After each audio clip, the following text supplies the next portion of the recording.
أعوذ بالله من الشيطان الرجيم بسم الله الرحمن الرحيم سبحان الله وبحمده سبحان الله العظيم اللهم إني أسألك علما نافعا وأعوذ بك من علم لا ينفع آمين ربي يسر ولا توسر وتمم بالخير آمين ربي اشرح لي صدري ويسر لي أمري واحلل عقدة من لساني يفقهوا قولي آمین السلام علیکم ورحمۃ اللہ وبرکاتہ۔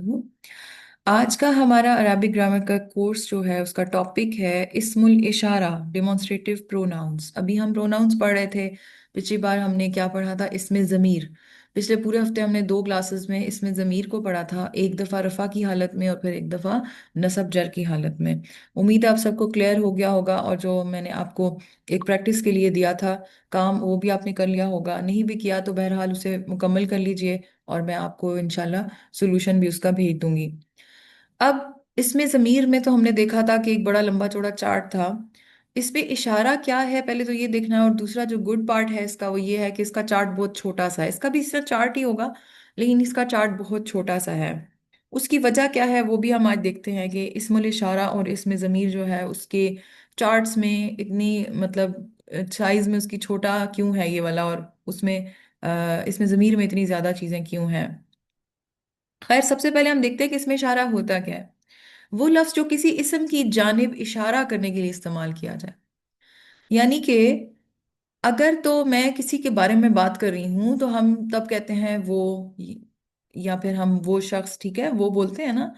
لیکن اگر ہم کسی چیز کی طرف اشارہ کر رہے ہیں یا کسی شخص کی طرف بھی اشارہ کریں، ایک ہوتا ہے ہم نے گفتگو کی اور کہا کہ وہ ایسا کرتا ہے یا اس نے ایسا کیا تھا، ٹھیک ہے، اس میں بھی ہم اردو میں وہ کا لفظ استعمال کر رہے ہوتے ہیں کئی دفعہ، یعنی وہ کسی کے بارے میں ہم بات کریں کہ وہ ایسا کرتی تھی، ٹھیک ہے، تو لیکن اس وقت وہ موجود نہیں ہے تو ہم اس شخص کے بارے میں بات کر رہے ہیں تو وہ اس میں ضمیر ہے۔ لیکن اگر کوئی موجود ہے آپ کے ارد گرد اور اس کی طرف آپ نے اشارہ کیا ہے تو وہ اس میں اشارہ بنے گا، اب بھی لفظ شاید وہی ہو لیکن وہ اشارہ ہو جائے گا۔ اس کے علاوہ اس میں ضمیر میں جس طرح آتا تھا، ایک تو وہ کا صیغہ تھا نا غائب میں، ٹھیک ہے، ایک تھا تم، تو اب کسی چیز یا کسی شخص کی طرف اشارہ کر کے ہم تم نہیں کہتے، یہ اشارہ نہیں ہوتا، ٹھیک ہے۔ ہاں ہو سکتا ہے ہم اپنے ایکشن سے شو کر رہے ہوں، جس طرح اکثر لوگ جو ہے جب غصے میں آ کر بات کرتے ہیں تو پھر جب انسٹرکشنز دے رہے ہوتے ہیں یا غصے میں آ کے کس سے مخاطب ہوتے ہیں پھر اشارہ ہاتھ سے ضرور کر رہے ہوتے ہیں، بٹ ایکچولی وہ اشارہ نہیں ہوتا۔ گرامر کی زبان میں اشارہ وہ چیز ہوتی ہے کہ جب آپ کسی چیز کی، کسی بھی اسم کی طرف، چاہے وہ شخص چیز جگہ ہے، اس کی طرف اشارہ کریں اور کوئی بات بتا رہے ہوں، مخاطب نہیں ہوں گے اس سے۔ جو فرق ہے اس میں اور اس میں ضمیر میں، وہ مخاطب سے ہے، خطاب سے ہے۔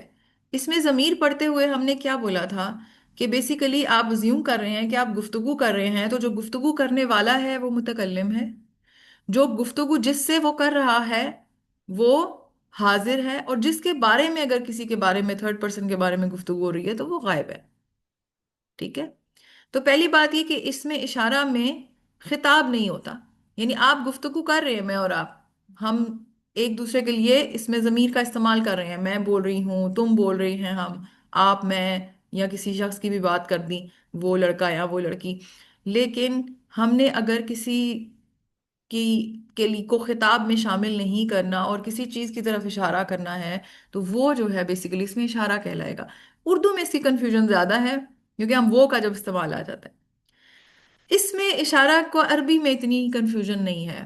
کیوں؟ کیونکہ عربی کے اندر ہر چیز کے لیے علیحدہ اشارہ ہوتا ہے، جس طرح اس میں ضمیر آپ نے دیکھا تھا، اردو میں چاہے وہ مذکر ہے، چاہے وہ مؤنث ہے، چاہے وہ جمع ہے، چاہے وہ مثنیٰ ہے، کچھ بھی ہے، سنگولر ہے، پلورل ہے، ہر چیز کے لیے ایک لفظ وہ تھا۔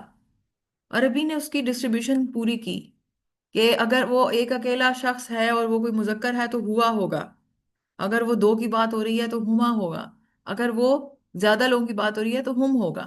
تو عربی جو ہے وہ اس معاملے میں اپنے آپ کو بہت کلیئر رکھتی ہے۔ اسی طرح اس میں اشارہ کے اندر بھی بہت کلیئرٹی ہمیں ملے گی۔ اس میں اشارہ بیسیکلی دو طرح کے ہوتے ہیں، ایک ہے قریب، قریب کا صیغہ جس میں یہ آ جاتا ہے۔ اب یہ جو ہے نا یہ بہت آسان ہے،